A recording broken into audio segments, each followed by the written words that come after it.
The wind bites like 1,000 invisible teeth, gnawing at the exposed skin, stripping the warmth from bones already weakened by days without shelter.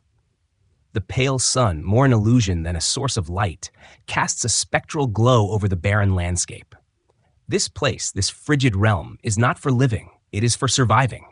It is a graveyard for the weak, where the earth itself seems to shiver beneath the weight of 1,000 years of unbroken frost. Each breath feels like the last. Each step is a prayer to the gods, a fragile hope that they might, just for this moment, give something, anything, to stave off the cold. Among the silence, the crackling of a fire is a small rebellion, a defiance against the vast emptiness surrounding them. But even the flame trembles, weak and flickering against the crushing chill of winter. Around it, figures huddle, their shadows long, distorted by the dancing embers. The scent of wet fur and old smoke hangs thick in the air, blending with the ever-present smell of ice and decay. They are not heroes in any grand sense. They are survivors. Those who were once part of villages, now lost to time, to the storm that never seemed to end. The firelight catches the face of a woman, her skin stretched tight over the hollows of her cheekbones, her eyes reflecting both the warmth of the fire and the shadow of the endless cold. She is older than her years. The frost has stolen more than just her youth. Her hands, trembling from cold and hunger, wrap tightly around the crude bundle of fur she holds. It's all she can offer to her children, her last protection against the harsh winds. But her gaze remains unwavering. She watches the flame as if it holds the key to their survival, even as its light fades, sputtering under the weight of the darkness that looms just beyond their shelter. There is no sound from the men who sit nearby, their faces unreadable, their breaths shallow and ragged. Their bodies have become mere vessels for survival, not for living. Each of them knows the weight of the world is pressing down on their shoulders. Yet it is not the weight of the cold that fills their hearts with fear. It is the weight of time itself. Time that slips through their fingers like the snow, falling away in unrelenting torrents. They can only count the days by the passing of the sun, though it rarely shows itself through the oppressive sky. How much longer? One of the men finally mutters, his voice hoarse from the wind, from hunger, from despair. The question hangs in the air, unanswered, swallowed up by the roar of the storm that beats against the fragile shelter. The woman doesn't answer. She has no answer. Instead, her hand reaches for the small pouch that hangs at her waist, a talisman her mother once gave her. She brushes her fingers over the worn beads, feeling the faint warmth that remains, the last traces of the life it once held. She closes her eyes for a moment, whispering a prayer, though she knows not to whom. The gods have abandoned them, if they ever truly existed. The children stir, their faces pale and gaunt, their limbs wrapped in the threadbare blankets that once offered warmth, but now provide nothing more than a sense of security in a world that offers no protection. The wind howls louder, as though seeking to tear their fragile existence apart. But the woman is unmoved. She turns her gaze back to the fire, the tiny flicker that represents everything they are. It is small, fragile, and yet it fights against the darkness. Just as they do, they are fighting for the smallest hope. A chance that tomorrow will be different, a belief that they might yet find their way through this frozen wilderness. But as the night presses in around them, the questions linger like the cold. How much longer? Can they keep going? Will the storm ever cease, or is this their fate, to be swallowed by the unforgiving earth? Her thoughts are interrupted by the sound of boots crunching against the frozen ground outside. It is not the familiar footsteps of one of their own. The woman stands, her heart pounding in her chest. The men stiffen, their hands instinctively reaching for the crude weapons they fashioned from the bones of the land. Jagged stones, sharpened branches, tools made for survival, not for defense. The figure outside moves closer, silhouetted against the stark white world beyond the shelter. The fire flickers once more, casting long shadows across the walls. The tension is thick, the silence now more oppressive than before. Who could it be? And what do they bring? Hope or harm? The woman hesitates for only a moment before stepping forward, her hand brushing against the wooden door. As she pushes it open, the harsh wind sweeps in, a bitter reminder of the world outside. The figure before her is cloaked in heavy furs, a hood obscuring their face. The world feels as though it has held its breath. "Who are you?" she asks, her voice steady despite the tremor in her chest. The fire, the warmth, feels so distant now, as if the storm outside is closing in on her soul. The figure lowers the hood, revealing a face she does not recognize. But there is something in their eyes, something that she knows all too well. The same haunted look, the same search for survival that mirrors her own. "We're all running from the same storm," the stranger says, their voice soft but heavy with exhaustion. "But the storm is not just outside, it's inside all of us." The woman steps back, the weight of those words sinking into her bones. The storm they had feared was not the one that howled at their shelter. It was the one they carried with them, the one that had been born from the cold, from the hunger, from the uncertainty of survival. She steps aside, allowing the stranger in. The fire flickers once more, and for a moment, just a moment, the world outside fades. It is as if they are all gathered in this small, fragile space, suspended between the past and the future, between life and death. The man sits, exhausted, while the others gather around, watching with a mixture of hope and suspicion. The woman returns to her spot by the fire, her hands once again wrapped tightly around her children. There is nothing left to say, only the fire, the storm, and the beating of their hearts, fragile, uncertain, but still alive. And as the stranger looks into the flames, they all wonder, what lies beyond this night? What happens when the storm finally ends? But for now, all they can do is wait. The wind howls, a feral thing, clawing at the edges of the earth, demanding to be heard. It is a sound that cuts through the heart like a blade of ice. For miles, there is nothing but the endless expanse of white, a frozen wilderness that stretches into infinity. The cold is a presence, a tangible force that presses upon the soul, urging every living thing to bow, to submit, to yield to its eternal embrace. But not yet. Not yet. A figure moves across the landscape, their steps slow, deliberate, as if each footfall requires an offering of strength. Their face, hidden beneath a thick hood, is pale, their breath a fragile cloud in the frigid air. They have been walking for days, their body pushed to the brink of exhaustion. But they press on. There is no choice. Behind them lies a past filled with the echoes of loss. And ahead, an uncertain future that promises nothing but survival if they are lucky. The snow crunches beneath their feet, the only sound in the silence. There are no birds in the sky, no animals in the woods. There is only the wind and the endless white, an unfeeling, indifferent void. And yet, for all its coldness, this place has become a refuge. A place to hide, to bury oneself in the safety of isolation, away from the horrors that had once been their world.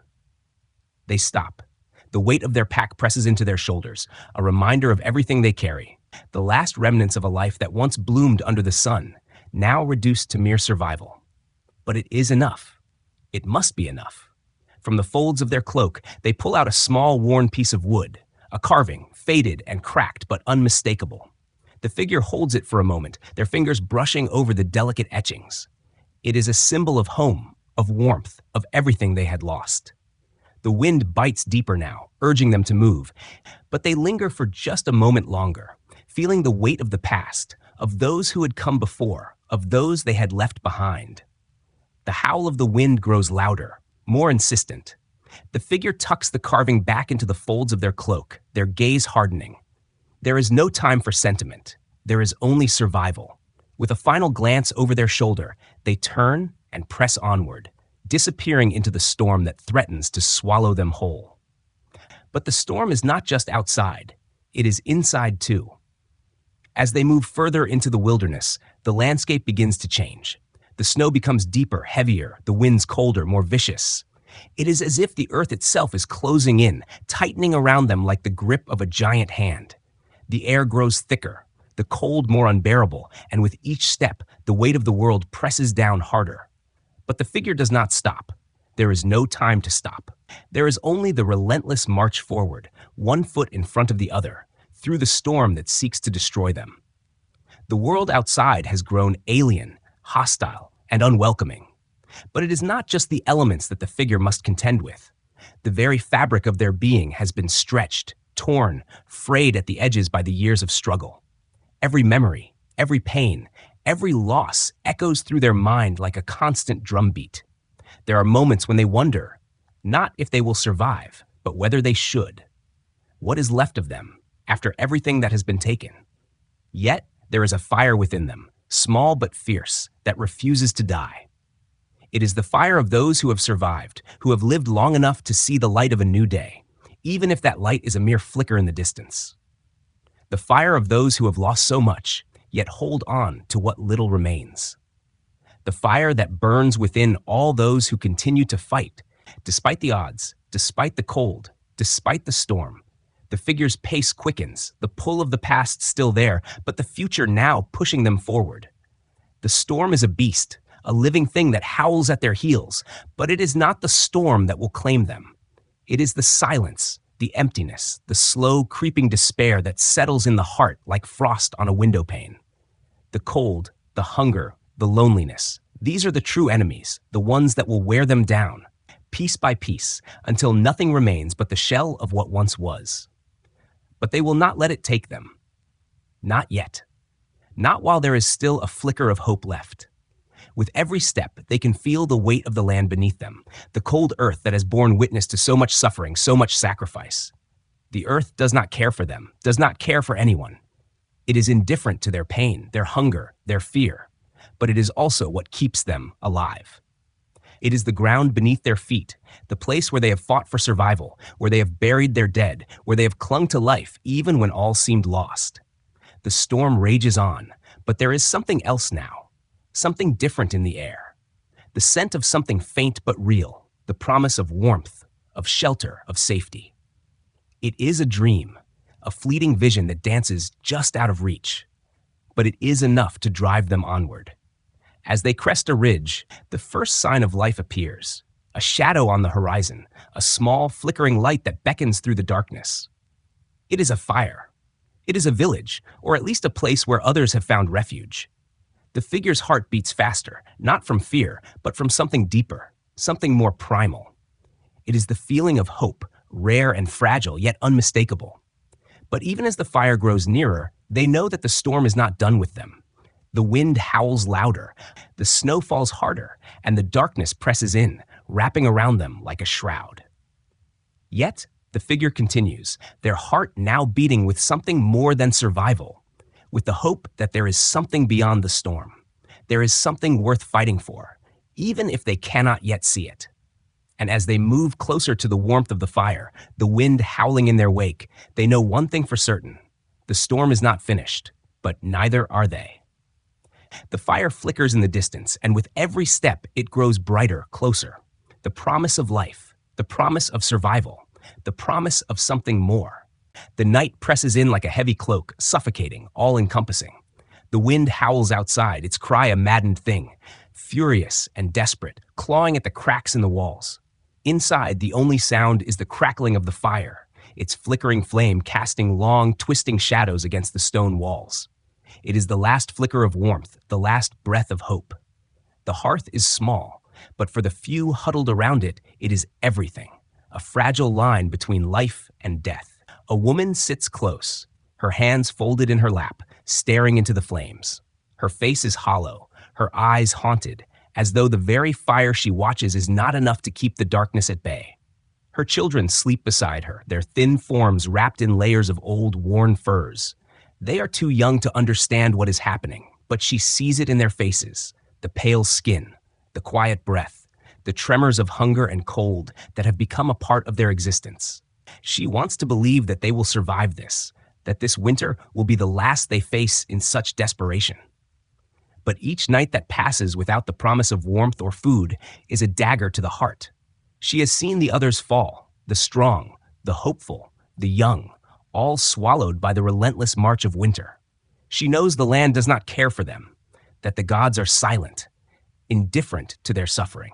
Her fingers twitch, reaching out to brush against a small, worn trinket that hangs from a string around her neck. A charm from a time before the cold had stolen everything, a time when the sun had shone brightly, when her village had been full of laughter, of life.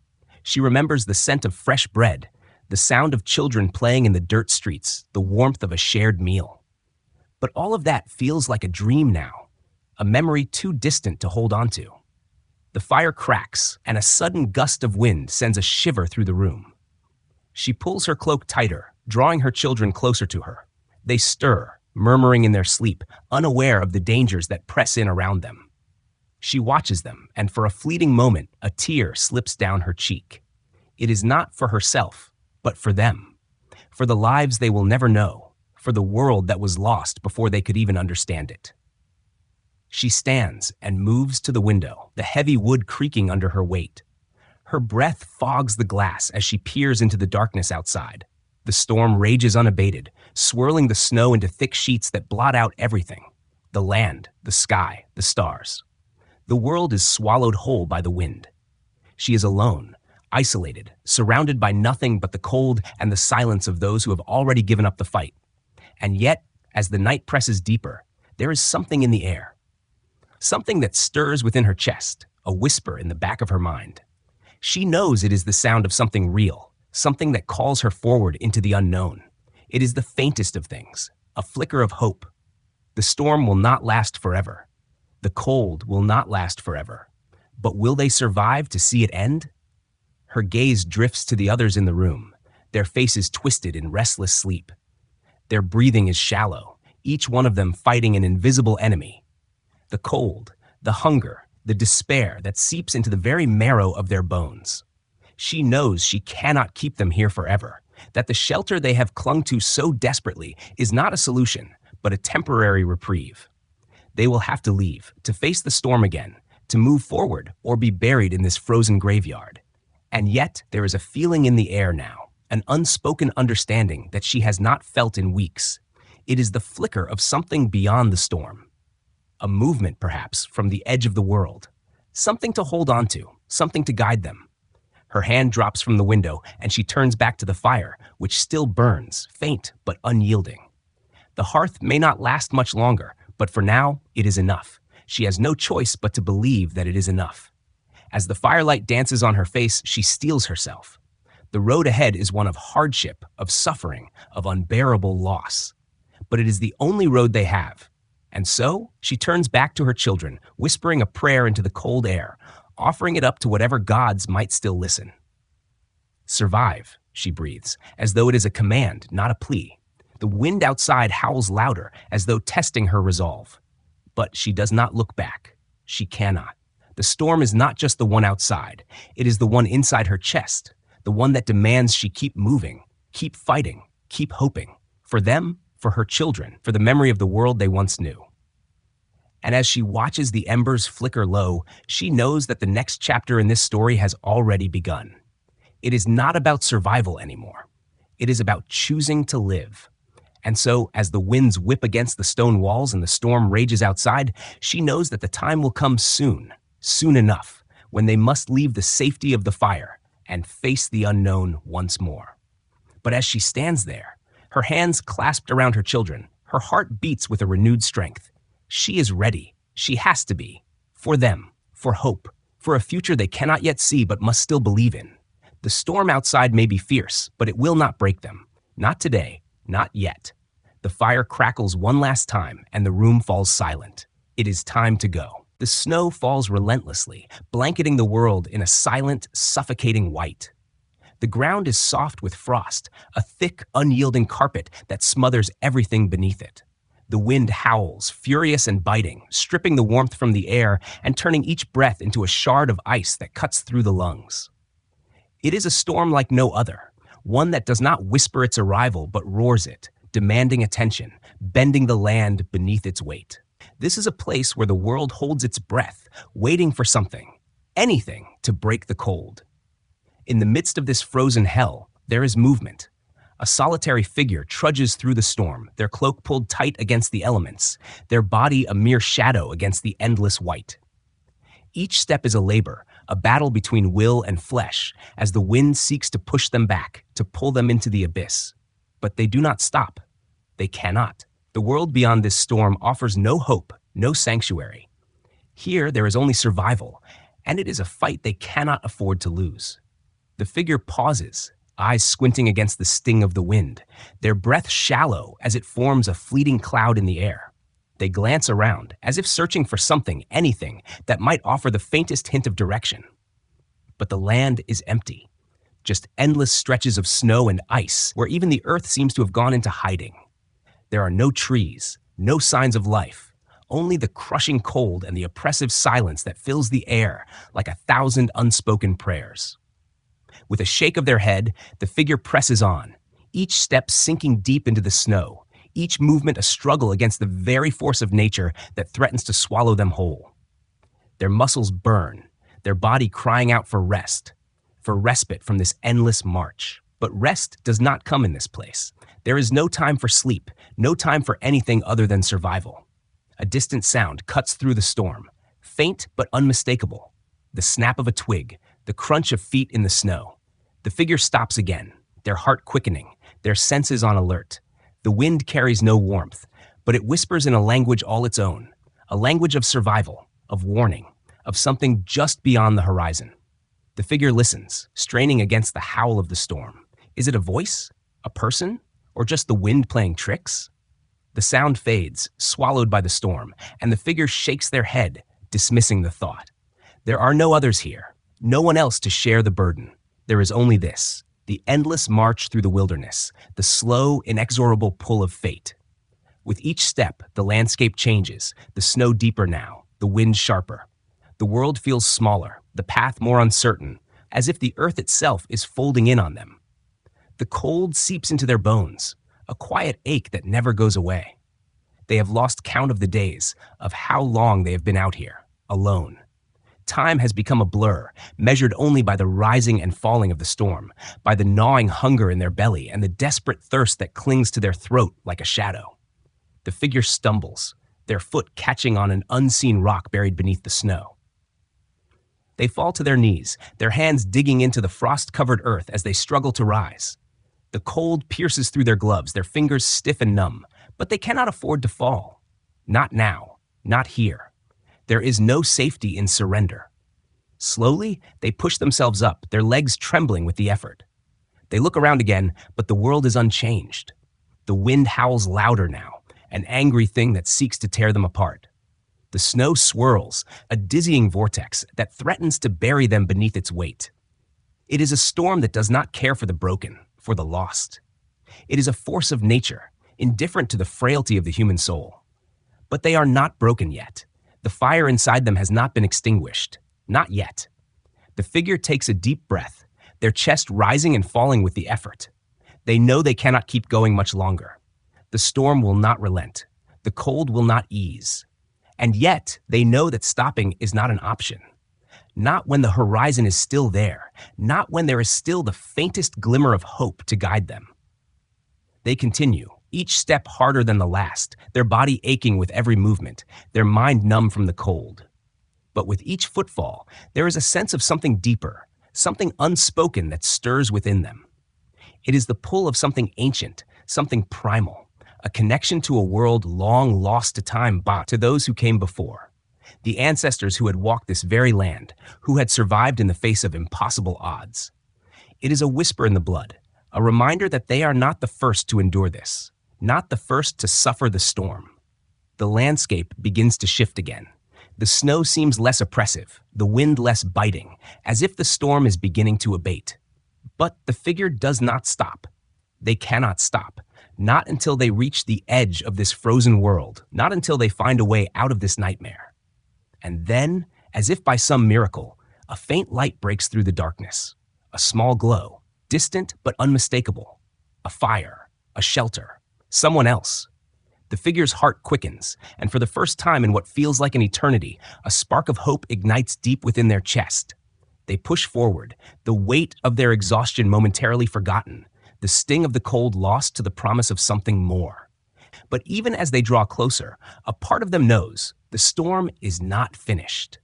The darkness is still there, just beyond the light. And yet they press on, determined to reach it, determined to escape the endless night. As they near the warmth of the fire, their footsteps falter for just a moment. The wind howls one final time, a reminder that the storm is always there, lurking in the shadows, waiting to return. But the figure does not look back. They step forward into the light, into the warmth. And for a fleeting moment, they are no longer alone. But the journey is far from over. The storm may have passed, but the struggle for survival, is never truly finished. The night is still, except for the wind. It moves across the frozen earth like a living thing, scraping and tearing at the world, demanding its space in the unyielding dark. The sky above is a dark, oppressive expanse, thick with clouds that smother even the faintest trace of light. The only warmth comes from the fire, a fragile, flickering pulse in the heart of the camp. Its flames crackle, sending sparks into the air, but the smoke lingers, thick and heavy, a stifling presence that clings to the air like an old, forgotten memory. The cold creeps, relentless and suffocating. In the shelter of the firelight, a figure sits hunched, their back pressed against the rough stone of the crumbling wall. Their face is hidden in the shadows, but the weariness of their body is visible in every movement, every breath. The years of travel, of hardship, have carved deep lines into their face, each one a testament to the struggles they've endured, the battles they've fought, and the pieces of their soul that have been lost along the way. Their cloak, once rich with color, is now worn and faded, its fabric frayed at the edges. The threadbare material clings to their shoulders as though it too is tired of the weight it bears. The night presses in around them like a living thing, the wind whispering through the cracks in the stone, the branches of trees scratching against the walls like the fingernails of the dead. There is a stillness in the air, a silence that speaks louder than any scream, louder than any storm. The fire crackles, its light casting strange elongated shadows that stretch across the room, reaching out like hands desperate to hold on to something, anything. But there is nothing to hold, nothing to grasp. Just the fire, the stone, the cold. And yet in that silence there is a presence, a distant, lingering echo of something that cannot be named. It is the weight of the past, of all those who came before, all those who had lived and died in the shadow of this same storm. The world they knew is long gone, swallowed up by time and war, by the ceaseless march of seasons, by the things that cannot be undone. The figure lifts their head, their eyes catching the faintest glimmer of firelight. There is a shadow in their gaze, a flicker of something that speaks of a memory too painful to recall. The years have blurred the edges of that memory, but they cannot forget the faces, the voices, the lives lost in the wake of war, in the wake of a conflict that consumed everything in its path. The land they had once known, the people they had loved, all lost to the raging storm of war. And now they are here, in this place, in this moment of stillness, alone. The wind shifts outside, the howling fury outside a stark contrast to the heavy silence within. For a moment, the figure closes their eyes, feeling the cold seep deeper into their bones. They do not know how much longer they can endure this. The hunger is a constant, gnawing ache in their stomach. The cold is a presence that presses into their chest, stealing away their breath. But it is not the hunger, not the cold that frightens them most. It is the loneliness, the isolation, the knowledge that they are the last to remember, the last to carry the weight of what was lost. A soft rustling breaks the silence, the crackling of leaves or the shift of a branch. The figure stirs, their hand instinctively reaching for the knife that rests by their side, the blade worn but still sharp. The darkness outside presses closer, but the fire burns brighter now, pushing back the shadows, warding off the cold. They listen, their breath held, as the wind whispers through the cracks, as the darkness shifts just beyond the edge of the firelight. But there is no sound but the crackling of the flames, no footsteps, no voices, only the wind, only the stillness. And yet, the figure cannot shake the feeling that they are not alone. For days, they have wandered, seeking shelter in the vast, empty wasteland that stretches out before them. The land is scarred, battered by time and war, scarred by the feet of those who have passed before them, those who fled or fought, or simply perished beneath the weight of history. It is a land that has forgotten the touch of life, that has forgotten what it was like to be fertile, to be full of the sounds of children, of laughter, of songs sung beneath the stars. The figure knows this. They know that what they seek is lost, buried beneath the bones of the past. But they also know that they must keep moving, keep walking, keep searching. For what? For hope? For redemption? For something that will fill the hollow emptiness inside them?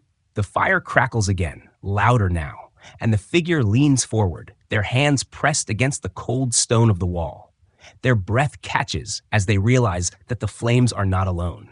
the flickering light, the dance of shadows on the walls, has been joined by something else. A figure, moving in the dark, barely more than a silhouette. For a moment, they freeze, caught in the uncertain space between the present and the past, between what is real and what might be a shadow of the mind.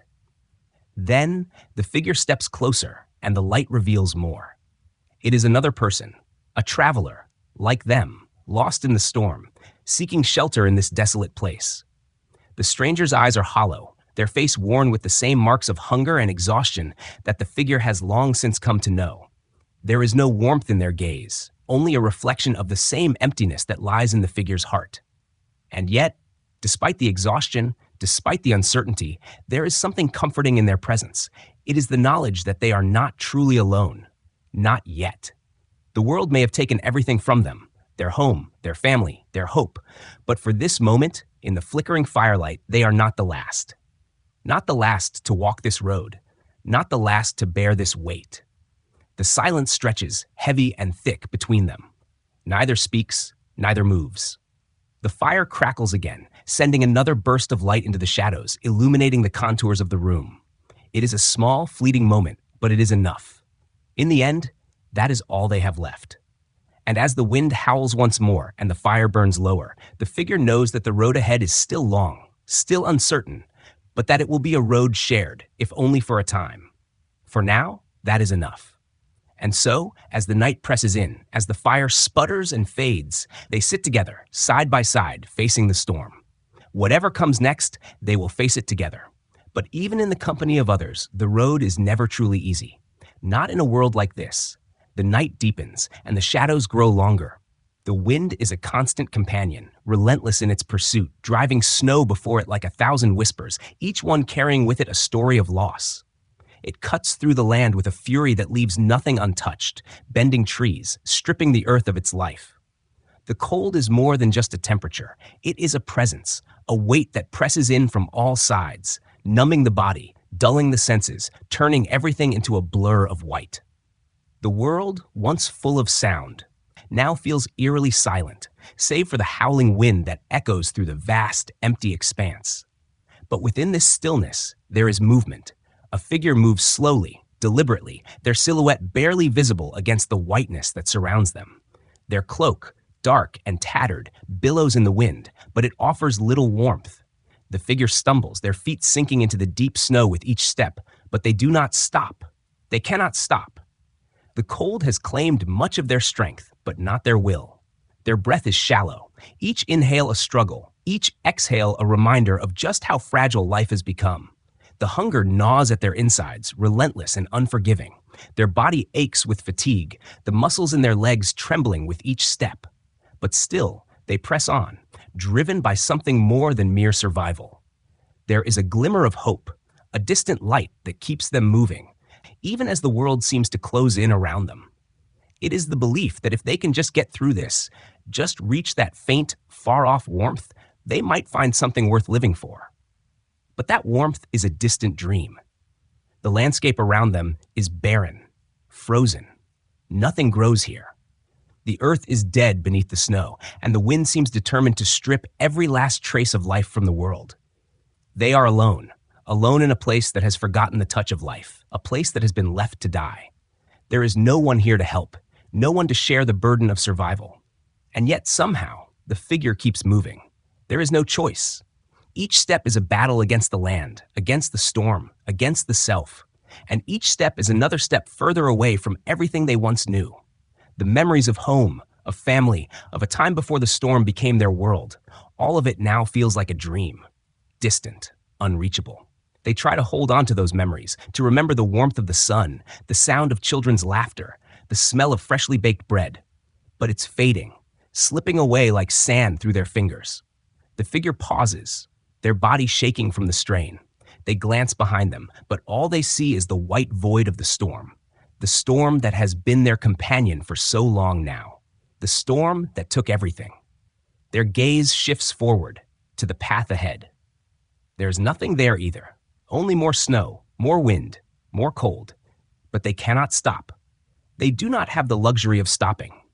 The storm is not the only enemy they face. It is the silence, the crushing weight of isolation, the overwhelming knowledge that they are the last. The last to carry the memory of a world that was, the last to carry the hope of something better. The last, and yet they are still here. They are still moving. And then, just as the last sliver of strength begins to fade, they hear something. A sound. Faint at first, but unmistakable. The crackling of a fire. A flicker of warmth. A glimmer of light in the endless dark. Their heart leaps, the rhythm of their pulse quickening with a sudden surge of hope. They turn, searching the horizon, scanning the distance for any sign of the fire. It is out there, somewhere. It has to be.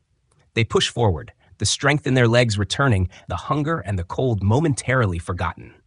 The wind, for once, seems to relent, and the snow lightens, as if the storm itself is offering them a brief reprieve. The air feels different now, warmer somehow, as if the earth itself is holding its breath, waiting for them to reach the light. And then, through the swirling snow, they see it. The glow of a fire, faint but undeniable, flickering in the distance. It is small, just a spark against the vast emptiness of the world, but it is enough. Enough to draw them forward, enough to pull them from the brink of despair. With renewed purpose, they move faster, their steps surer now. The fire is close, closer with each passing moment. They can feel it, a warmth that seeps into their bones, that fills the hollow ache within their chest. The world is not lost. Not yet. Not as long as there is still a fire, a light, a hope to guide them. They reach the fire, their legs trembling beneath them, their breath coming in ragged gasps. The warmth hits them like a wave, a relief so profound that it nearly overwhelms them. For a moment, they stand there, unable to move, simply absorbing the heat, feeling the coldness of the world fall away. It is not much, this fire. It is small, flickering weakly against the storm. But in this moment, it is everything. It is hope. A figure sits near the fire, their face half hidden beneath a hood, their body curled into the warmth. They do not move as the figure approaches. Do not speak. The silence stretches between them, thick and heavy, but it is not an unwelcome silence. It is the silence of shared understanding, of two souls who have wandered this same frozen world, searching for something, for warmth, for life, for anything to hold on to. The figure kneels beside the fire, pulling their hands close to the flame, feeling the heat kiss their frozen skin. There are no words, no questions, only the fire and the warmth and the cold wind howling just beyond the circle of light. They do not know who this stranger is, nor do they care. In this world, there are no names, no pasts, no futures. There is only the now, the moment, the fire, and the silence. And in that silence, the figure feels something they have not felt in a long time, a fleeting, fragile sense of peace, a brief respite from the storm. And they know in that quiet, shared moment that they are not alone. Not anymore. But the storm is still out there, still waiting. And so they sit, together, in the cold, in the firelight, waiting for the next step, for the next moment, for whatever comes next. The journey is far from over. The storm is not finished. But for now, they have each other. And that for now is enough.